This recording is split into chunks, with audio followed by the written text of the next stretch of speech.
Miss Pollett's School for Young Ladies, Hertfordshire, 1847. Freedom was so close for Regina. A few 100 feet ahead was her school, an unexpected sanctuary from her mother's expectations and her responsibility as a role model to her little sister.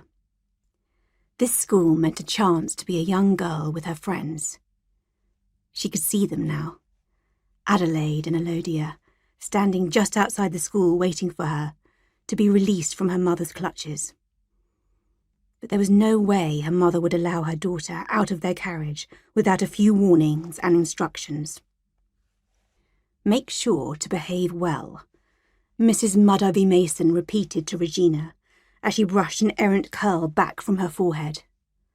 Remember you are here to make connections with other daughters of the ton. Yes, Regina replied.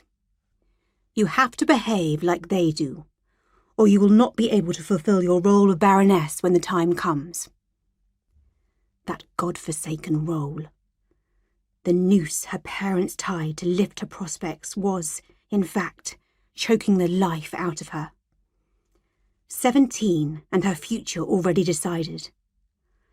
What on earth would she do among a class of people who didn't even believe she had the right to be wealthy, let alone entitled? How would she survive it? What would decades of that torture do to her? The prospect of a life in an illustrious golden cage, bereft of hope or kindness, filled her with dread. And don't go out in the sun. You are getting darker and darker. That advice had her struggling not to roll her eyes. Yes, as if the ton would like her better with lighter brown skin. As if it would make her more acceptable in their eyes. Don't look at me like that. We made you a good match.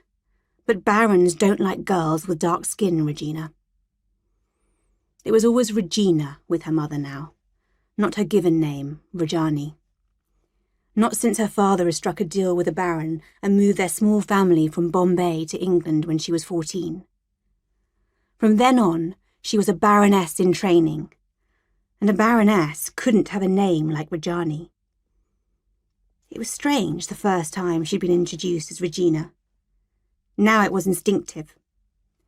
Reggiani had been left behind in India. Regina was who she would need to be from now on. Regina for Queen Victoria, the Queen Regent, the figurehead of the empire, devouring her native land state by state.